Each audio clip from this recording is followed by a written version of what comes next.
4 ones are 4, 4 twos are 8, 4 threes are Child 12, will receive 20 to 25 minutes of 4 teacher fours time are 16, per subject area. 4 fives are 20. I think you could do much better. Half of school leavers simply don't read books, and 1 out of every 10 rarely read newspapers or magazines. With a regular rhythm, you will understand number much better. Children Is that clear? spend more time absorbing information from a television Thank you. than they do at school. Page 13. You'll never learn how to spell words until you know your A ABCs. child spends 5 hours in a learning environment. Stop.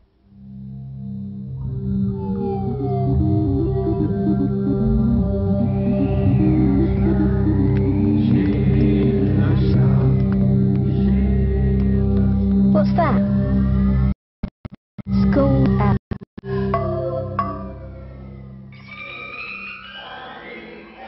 There are better places to be educated than in a traditional classroom. Here is an exploration of some new ways to learn using computer technology in our schools. Touch a bubble to launch the program.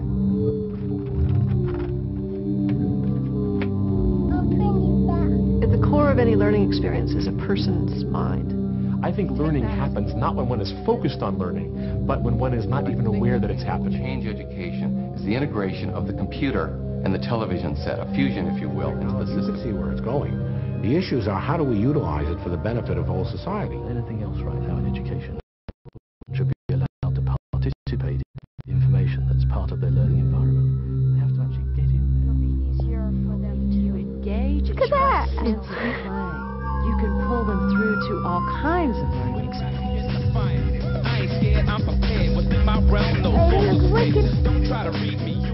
The question of whether or not something is fun for education is a kind of a false issue. We're trying to give the children an extension beyond play acting into the world of what is.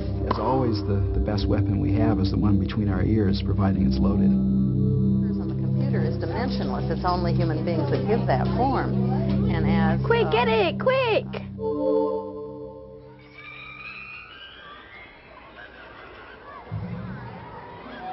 Christina Hooper-Woolsey is a cognitive psychologist. She designs interactive learning environments for children, combining computers with sounds and pictures. Schools are a little tired. They're a little bit worn out from working so hard. They're worn out from not having money. But I think that it's going to become the case, or I hope it's the case, that we realize that's our primary resource. Jack Taub was an early pioneer in the computer industry. Now he's helping to bring computers into classrooms around the world.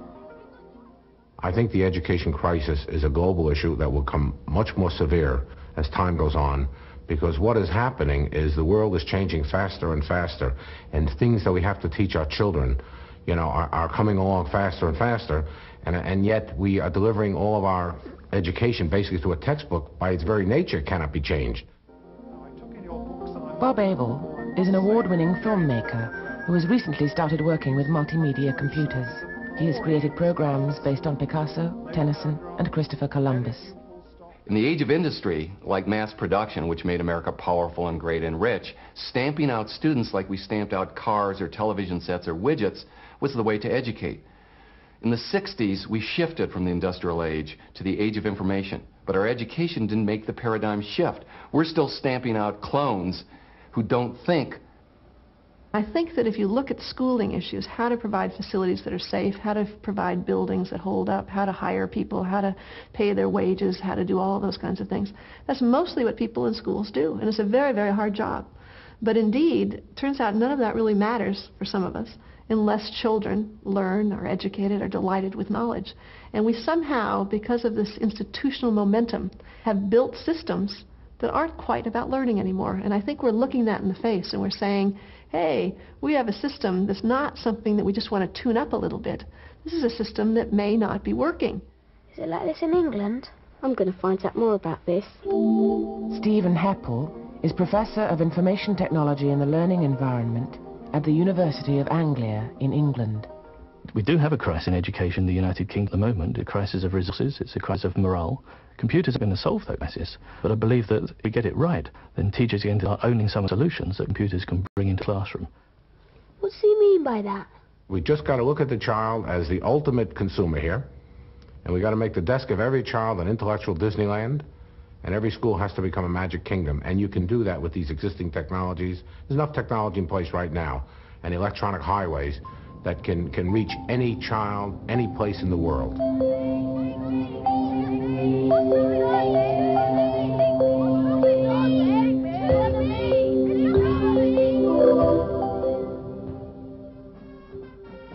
Hi, my name is Jenny Sagany. I live on the reservation. The place where I live is Kayenta, Arizona. My school is like any other school except we have Native Americans. We study English, math, science, history, Navajo culture. Most of it we learn on computers in computer class.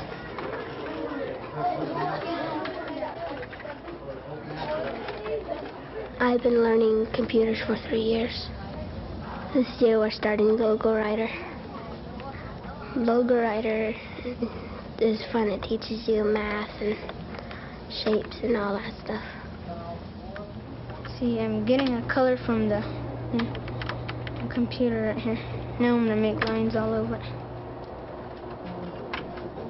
It's a long program. It's a lot of fun stuff, like you can even type stories, make shapes, stuff like that on the computer.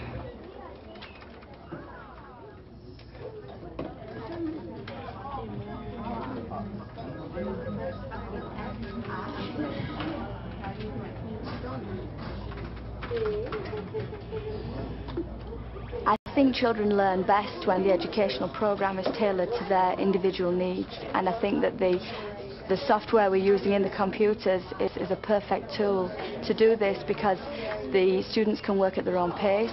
The ones who don't really understand the material already covered can work on what they don't know, and then the students who are a little bit ahead or who are more inquisitive can move ahead at their own pace, and they're not relying on me to teach to the middle the whole time. In Kayenta, we've installed the first utility, and now we're starting to customize education to the individual needs of each child, so they don't have to move into the big cities and lose their roots and their culture.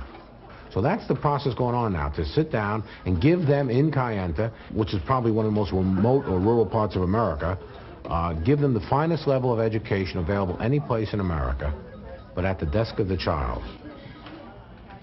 We're playing a computer game, sort of like tic-tac-toe, and it really helps a lot in French. You know, it helps you understand, and it's kind of fun to play too. I think we like it, huh? Yeah.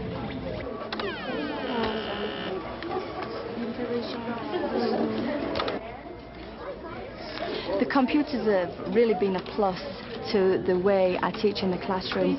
The software we're using expands the exposure that the kids get to the French language.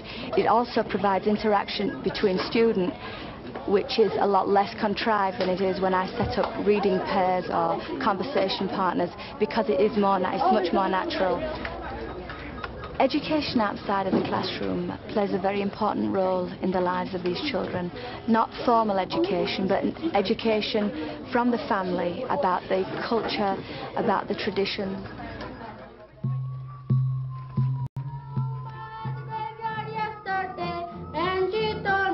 Quick, let's go for him. Oh, What's that? It's nice to know a lot of things about Navajo culture.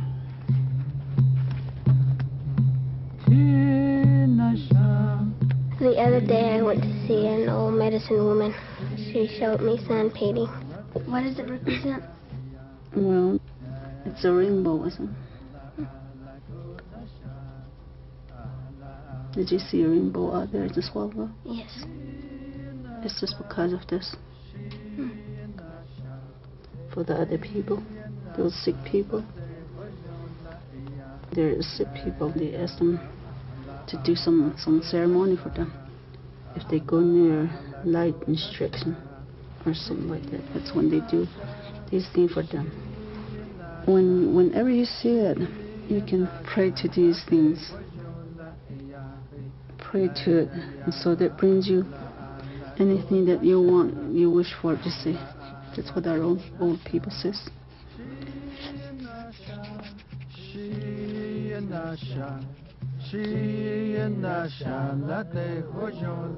the 1960s, Alan Kay has been a leading innovator in the field of personal computers. Today, he is particularly interested in learning and in the role of computers in education. Often, the idea of knowledge is it's a kind of fluid that is in teachers especially and can be transferred drop by drop from the full teacher vessel into the empty student vessel. And the idea is that knowledge has to do with a collection of facts, and facts can be expressed in English, and you can tell somebody a fact in English and now they're supposed to understand it. And in fact, it doesn't work that way at all, because as far as anybody can tell, what we have is learning as a process. And the best you can do trying to be a teacher is to be a facilitator of that process.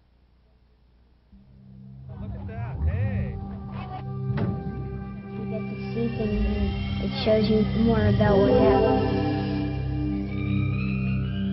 An American reading the New York Times has to digest more information than the average person living at the time of Columbus got in a lifetime. So how do we take this information, a sea of information that we're drowning in, literally drowning in, and how do we begin to swim through it? We have to show people how to use information to think. And that's the great challenge for American education. And that is, in fact, what hypermedia or interactive multimedia, we ever call this new technology that we believe in so strongly, is all about. It's getting people to think, not regurgitate information. Ulysses is an interactive computer program based on the famous poem by Tennyson. Using it, children can explore themes embracing literature, art, history, mythology, and popular culture. A little prophet said, an idle king, by this still hearth, among these barren crags, matched with an aged wife, I meet and dole unequal laws unto a savage race, that hoard and sleep and feed, and know not me. Now, can you tell me kind of what that means to you? I think it means that the king is very angry because not everybody knows about him. Because nobody knows about him. Mm-hmm. And he feels like, I'm the king, why doesn't anybody know about me? I mean, I'm the king, I'm the most powerful person. Right, exactly. Now, if I go up here and I click on Explore, and I look at this guy, Ulysses, maybe I can find out something about him that relates to why he was a hero. If I take a thing like the Trojan War here, maybe I can find out something more. The story of the Trojan War was told in the great epic, the Iliad, written by the Greek poet Homer.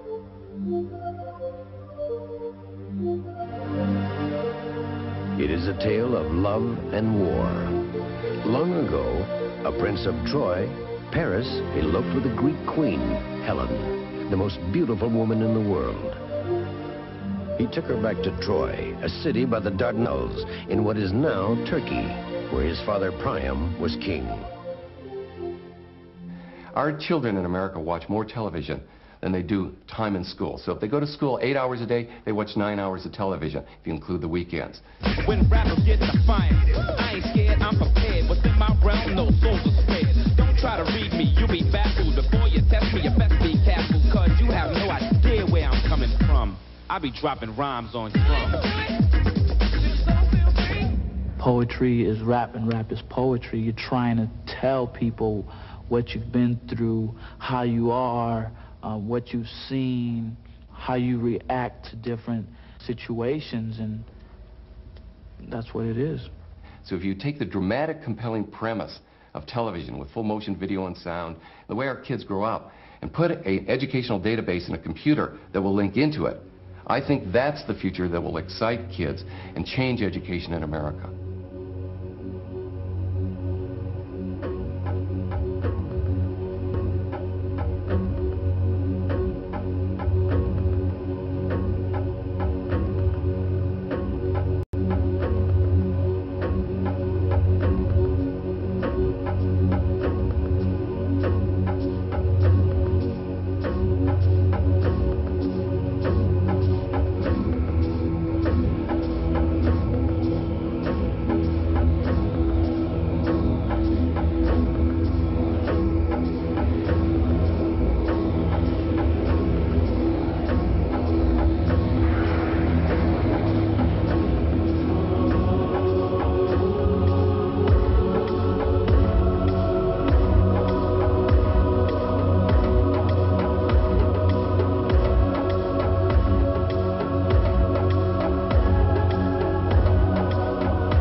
friends.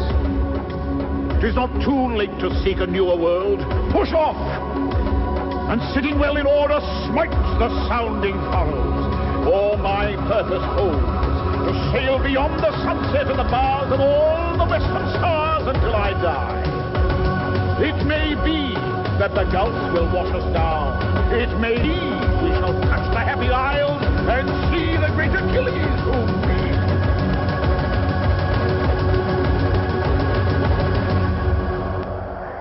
That which we are. One equal temper of heroic hearts, made weak by time, fate, but strong in will to strive, to seek, to find, and not to yield.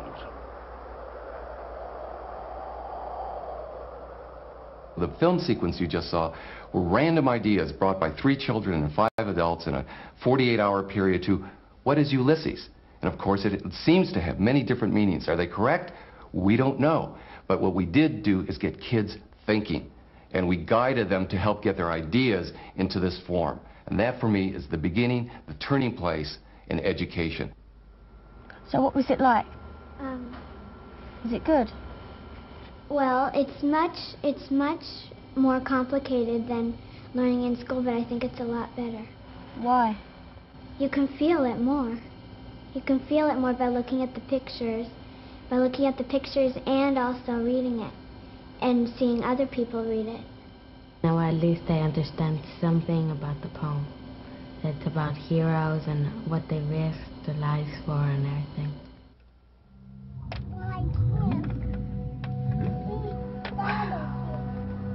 Let's go for her. She looked good. The Rite of Spring is an interactive computer program designed by Robert Winter as a companion to the musical score by Igor Stravinsky. Kelly, who's that? Igor Stravinsky. That's our friend Igor Stravinsky. Let's go look at some of our favorite places, okay? What's that? What's that symbol? Can you play the symbols for me?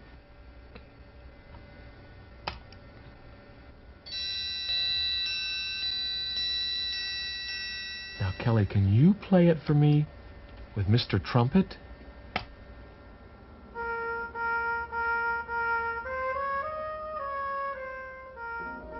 Robert Winter is a musician and a professor of music. He has designed interactive multimedia companions to works by Beethoven, Mozart, and Stravinsky. It's easy to teach Beethoven and Mozart with a piano, simple things. But if you take a score like the Rite of Spring, this seminal ballet, I mean, the piece that really launched musical modernism, you just don't sit down at the piano and pound out tunes. Many people would argue there aren't any tunes in the piece, and that it really is not, hum in the shower kind of music. And it's a work whose effects really still reverberate through the music world.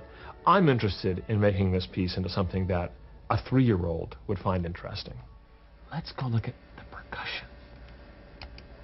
Do we like the drums? The timpani? What do they sound like?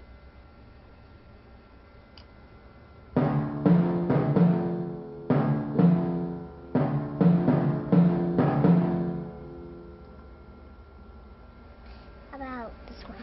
Okay. Do you know how do these sound? Did we ever play these? I know how to play that. You know how to play that one, you sure do.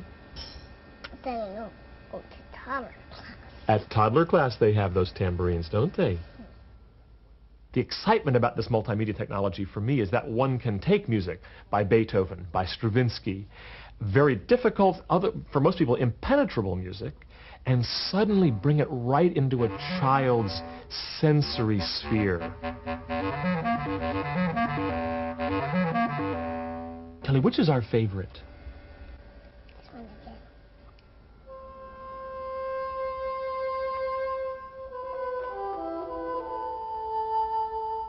When I created the Stravinsky, I thought one thing ought to be a kind of pocket guide. It's that kind of quick access to any major section of the work. But then people want to know, what was Igor Stravinsky's life like? What was the world like in which he lived? This is a question that has been relegated to the little teeny type on the back of record albums. But now one can luxuriate in it. You can bring in pictures of Picasso and the Impressionists and the Fauvists and the Cubists and so forth, and bring all this to life so that before one hears a note of Stravinsky, if one wishes, you can be saturated by the world in which Stravinsky worked and lived.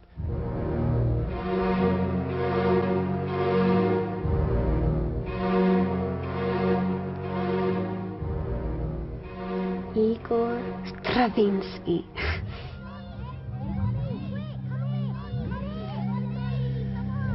What about her? She looks good. No, him. No, her. Compromise him. The Visual Almanac is an interactive multimedia kit for teachers and students. It contains 7,000 pictures and sounds, relevant to subjects ranging from physics to politics and astronomy to anthropology. I'd like to show you something that's really fun on this.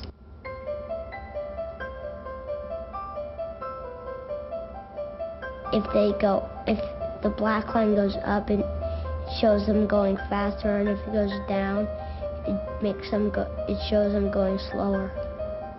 So right now it's going down. Oh look, it's going up. They're going faster. Now it's going down again, look.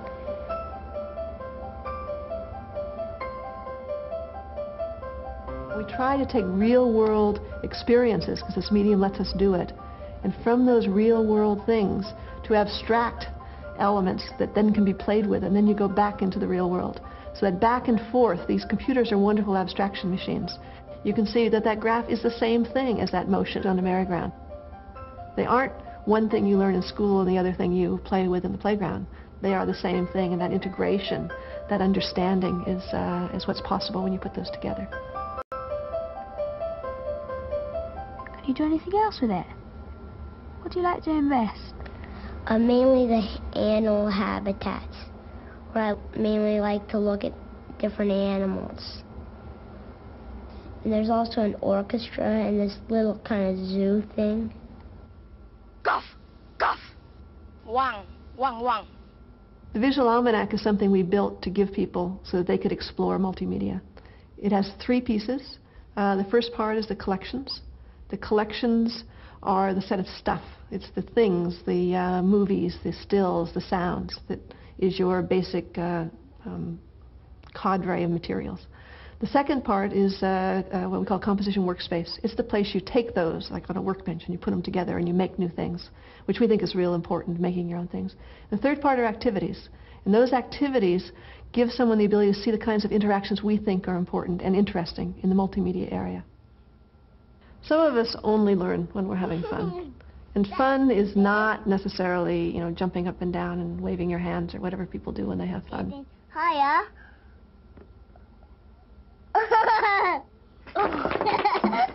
But that engagement, that involvement, you can see it on a child's face when that child is involved in something. And that's what I mean by fun. It means that there's an occasion that you want to do more of. It's something that fundamentally has your whole person, your emotions, your mind, all of those things are in concert. And that's the moment when learning can take place. So if we were going to program our way, it may not be happening here, but well, next time do one that's not quite. What should we do? Let's play tennis. How children learn is a subject that has fascinated psychologists and computer designers alike. Like who? Montessori, who is one of my favorite people in the 20th century, her notion was that one of the strongest drives that children have in learning is the drive to learn their environment. That whatever environment the children are put into is the one that they will try and solve. If you want children to really learn rapidly and powerfully, you should set up an environment that is rich, that their natural curiosity and drive will sequence them through. Piaget started examining children, and one of his notions is that children are not deficient adults, so that the purpose of school isn't to fix them from their deficiencies so that they now become adults, but in fact children go through stable stages. Children think about the world differently in each one of those stages.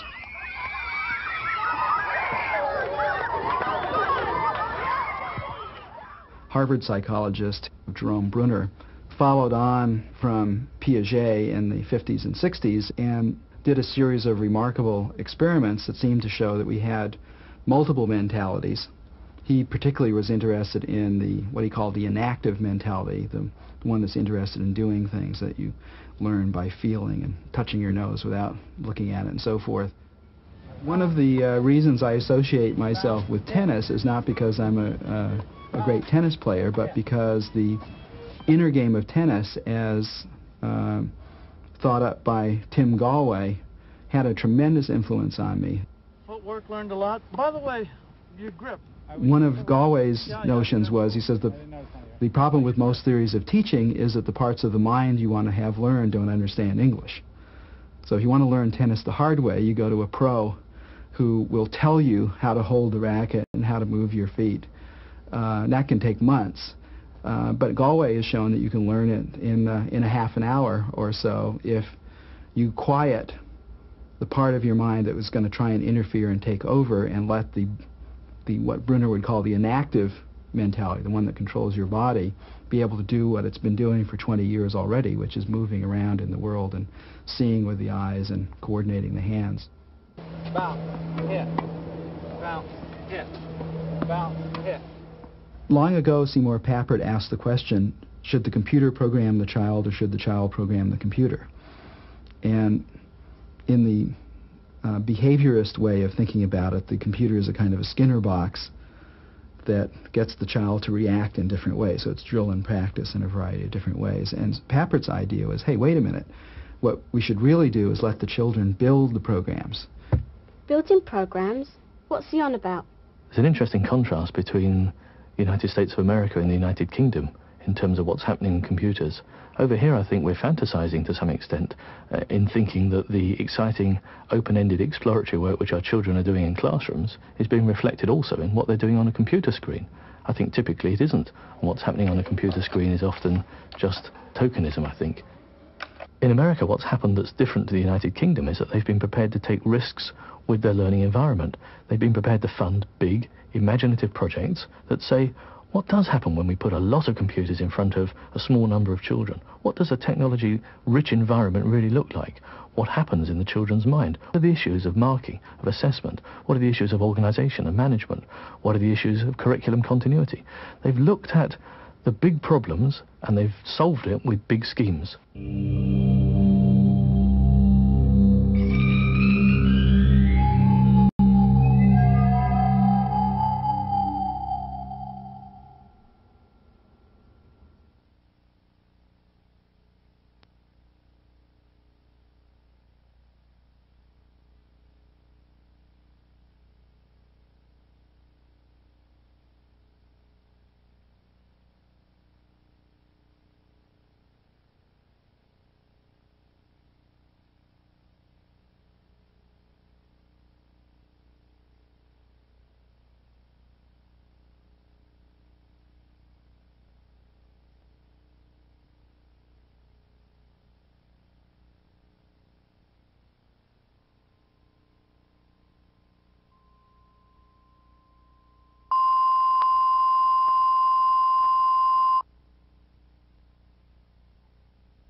Good. Let's get him. Hi, I'm Stein. I go to the open school. It's in Los Angeles, California, United States of America. In the school, we get to work with a lot of computers, and instead of having to, like tiring your hand and trying to write all your stories, you can type it on the computer, and you get to work with programs that let you create interactive environments like you see on TV, and you get to express yourselves in this environment, and it's kind of fun. I like it. The Open School for Individualization is a public school in Los Angeles which offers a discovery-based approach to education. Every child at the school has a personal computer, thoroughly integrated into the theme-based curriculum. Anne Marion is responsible for the Vivarium project at the Open School. She designs programs that help children to construct their own interactive learning environments. The Open School for Individualization in Los Angeles is a school based on the thinking of Jerome Bruner and the British Infant School. And we think it represents a mode of education that's moving away from the industrial age model of little desks and little rows and textbooks where all the children follow along at the same pace.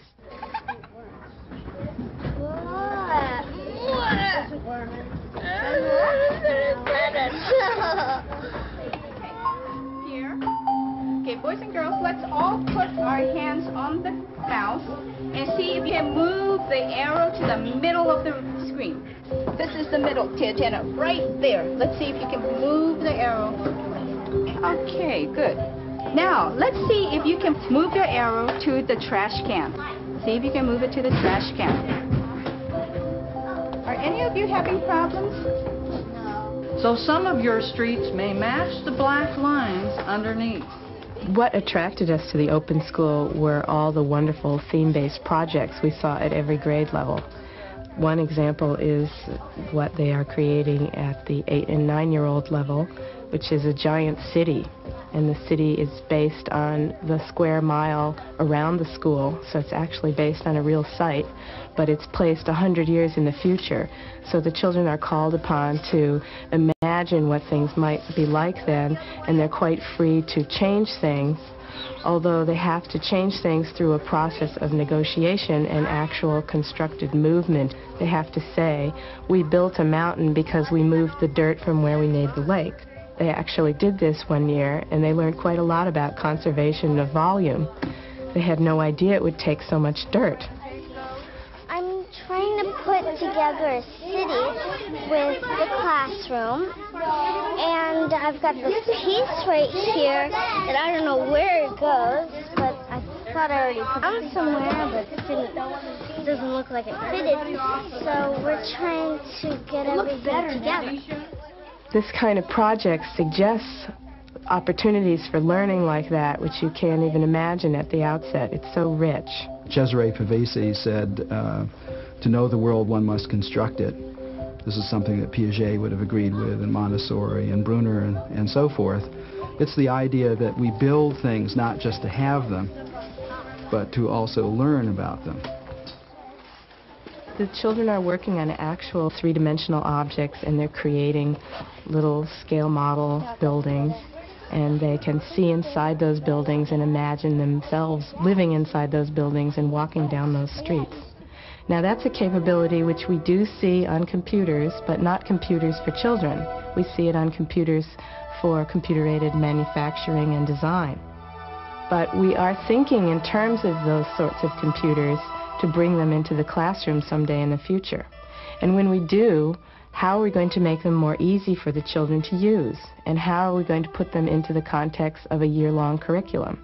This is why we're looking at city building in this classroom. When we learn, we make pictures in our heads. Jerome Bruner calls it possible worlds. It's a natural part of the thinking process. Young children all do play acting. You can see them, I'll be the mommy, you be the daddy, I'll be the Batman, you be the monster. They move very easily in and out of these fantasy worlds. And all teachers of young children know this and make use of it in some way in the classroom already. We're trying to give the children an extension beyond the play acting into the world of what ifs. And we'd like to give it to them beyond even just animation. We'd like them to be actually able to indicate what the cause and effect consequences are through programming them.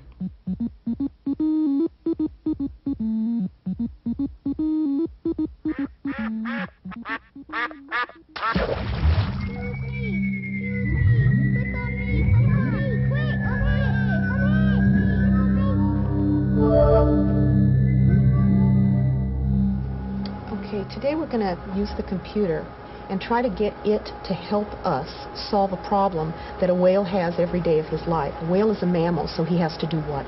Breathe. He has to breathe. Well, a whale lives in the water. What does he have to do in order to breathe?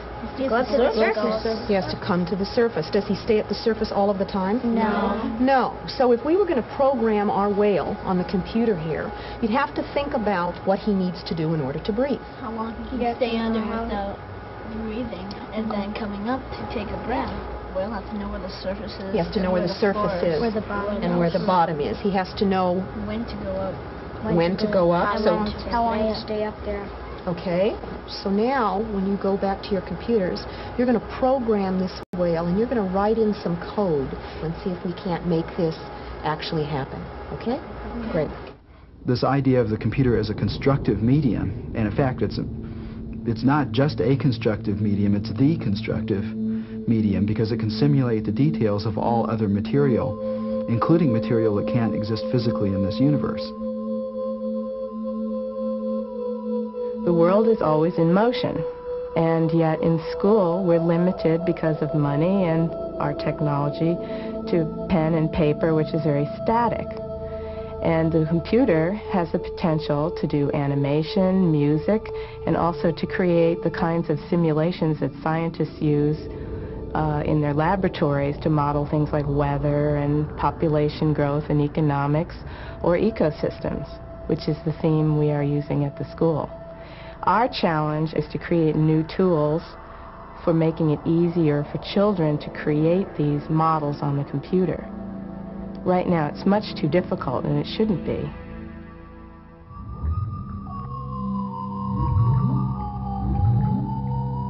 Once upon a time. Jill Wright is a storyteller and teacher at the Open School. She has created a storytelling program that the children use to make their own videos, called Backyard Transformations.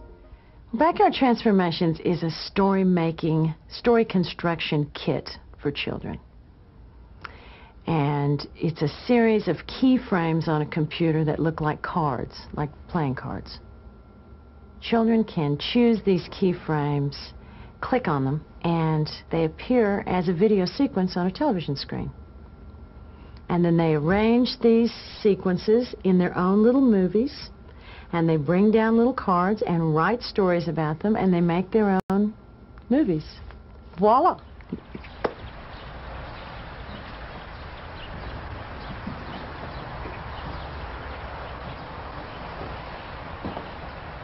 Let's go to Mr. Knizard's store.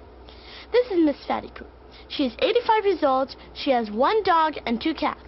She lives in a big house so she can get around. Please slow down. The only place she goes to is Mr. Knizard's store because she loves him. But Mr. Knizard doesn't. He thinks she is crazy. One day, Miss Fatty Poo went to Mr. Knizard's store and asked him to marry her. But he said no, because he thought she was crazy. Ooh, he doesn't want to marry me. Ooh, he thinks I'm crazy. The end. If you sit down in front of a blank page, unless your imagination is very fertile indeed, it may be difficult to begin. But if you're presented with a very evocative, moving image, it may be difficult not to begin. Once upon a time, there was a giant lady who lived in the mountains because she didn't have children. The children never came near her house because if they do, she and her husband would eat them for her dinner. Children are wiggling in my mouth. She was running down the mountain to catch the children who came from the school. She was looking for her next dinner. When children watch conventional television or when they play a conventional multimedia game, it's a very flat world. It has a point of view. And life isn't like that. So we had this little tiny camera about the size of my little finger. And we did a lot of filming, way up in the air and down among the blades of grass, and very different kinds of shots. so that the children could create stories from several different points of view. This is a little elf who is afraid of a giant. He is afraid that the giant will sweep him to death. He first peeps through the hole to see if the giant is there. Today he felt very brave, so even though he saw the giant, he ran out of the hole anyway. The giant saw the elf. He decided to blow the elf away. He decided this because he knew the elf was afraid of him. The elf got so scared he died. The Giant and the Elf by Eleanor Boyd, 1990. What you're doing when you're working with a computer, if you're programming, you're creating an imaginary world and inhabiting it. And when you're writing and telling a story, you're creating an imaginary world and inhabiting it. And this skill of creative imagination, it applies across the board.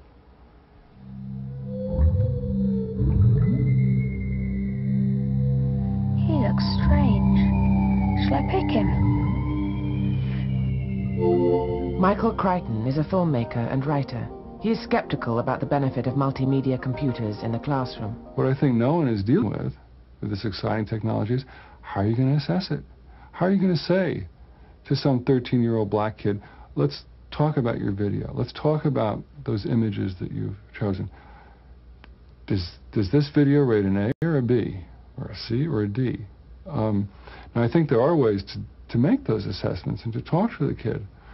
But it's going to require a generation of teachers who are knowledgeable about the visual paraphernalia of any particular time. And those teachers don't exist, as far as I know. The general idea of what I'm doing is empowering children. A good teacher opens doors. We have some magnificent teachers in the world. The best teachers have always been multimedia teachers. The teachers who bring in newspaper clippings, who bring in magazines, who ask you if you saw a television program the night before, who have asked you, did you see this in this movie? Did you realize that that related to a movie from the 1920s and so forth? That is, they've always been teachers who have been unafraid of bringing in every kind of visual and oral and sensory stimulus that's possible. No, let's click at the logo then. Of Cardfield FD, then show. I've been teaching 22 years, and 8 years ago I put my first hands on a computer, and from that day on my life has changed. I am a better teacher for it because I have gone exploring again. I stopped sitting and doing the same old routine things. It has made me reach out and look for everything there is to do that I can bring into my children. The general idea of what I'm doing is empowering children. I don't want them to simply sit in my classroom and listen to me talk. What they have to say is extremely important. You could probably do the kinds of things that we're doing here in every school. It's a lot harder work, and the teacher has to put much more into it, but the rewards are incredible. The children learn more from each other in this environment than any place else.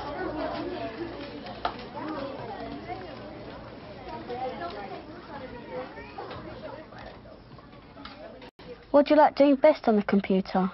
I like to type stories and paragraphs. Sometimes computers can be more interesting because, sometimes it's harder to work with computers than reading books. We make pictures. Hey, what's that?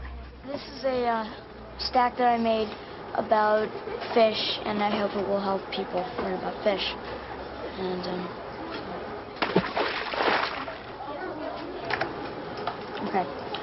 this is the skeleton of a fish, and I put this together with drawing tools in the program. It took me a little while, but it was pretty easy. Let's see an evolution chart. And let's go away. And then let's go to an overview of the stack. And let's go to sea life at different depths. And then so you're looking at a picture of a Cuban hawk. HyperCard is a program that I use to make what I couldn't make on paper, or I could have, but it would have been a lot harder. And it's sort of like a book that's easier to make than taking it to a printing press and showing all the papers and everything. Because basically that's what it is, because you have cards like you do in a book, and you have pictures like you do in a book, and you can access them sort of like flipping a page with a book, only a little bit easier. If you look at a book, any book, here's a book, the book that someone gave to me a few moments ago. I've never seen it before, I don't know anything about it. You start to realize that actually books have tremendous advantages. In other words, here's a book, I can see already that the data in this book is old. And so I can guess that this is probably quite out of date, whatever it is. I can also get an idea of the size of it. Now, if I open it up, I find that, that there are several ways that I can access this. The first thing that I would point out to you is that visually, and we're visual creatures, I can see where I am at any moment. It's very easy for me to stay oriented. I can also look in the front and see a table of contents.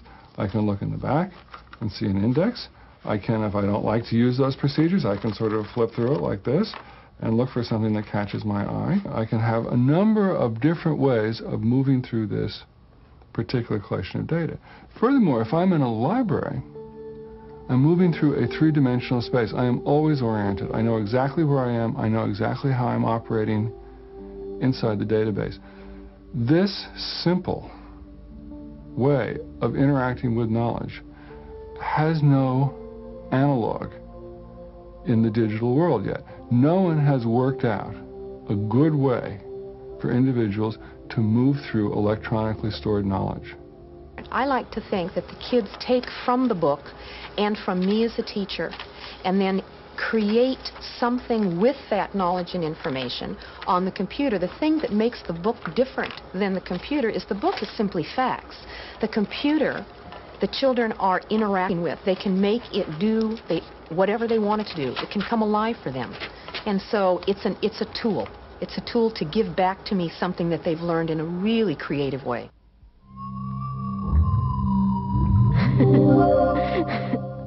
I think there is a serious question here about what education is and what it is for. And I believe that when you step back very far from the process, that what you understand is that education is training and preparation for young people to enter a given culture. And traditionally, in every human society that we have known, that introduction and that education and that initiation, if you will, is carried out and supervised by older members of the culture. It seems to me that we are ignoring the vital and essential role of the teacher. And certainly when I look back over my own education, I mean, I can remember Miss Fromkin and Mrs. Bennett and Mr. McGrath and Professor Howells, and I remember them well and vividly. I don't remember the subjects they taught. I don't remember my classmates. I hardly remember where the schools were, but I remember those people. I remember, you know, what they were like, what they meant, what they stood for. My education is, in a sense, those people. In this tool, some people see magic and they see ways in which people engage actively.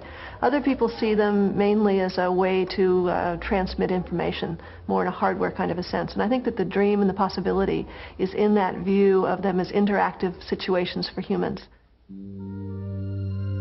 I think there are several reasons why it's important for children to be able to be the shapers of the computer material.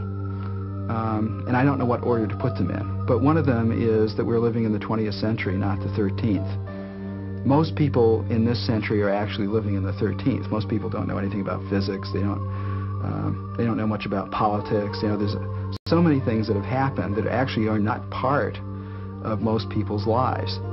And so I think one of the things that we're all interested in is just helping children live in the century that they were born into and not in some past century. Another one is just because it's fun. It's why do you play tennis? You know, why do you paint a picture? Things that are fun are intrinsically worthwhile doing. You don't have to justify them beyond that. A third reason is that we are as smart as our symbol systems make us. Our intrinsic IQs are probably the same as they were 200,000 years ago. But if you lived 200,000 years ago and you had an IQ of 250, you would still be very, very far behind a person with an IQ of 100 living in this society and knowing what the society knows. So the important thing is that knowledge in a society that gathers it dominates IQ. And being able to manipulate that knowledge makes you the master of it.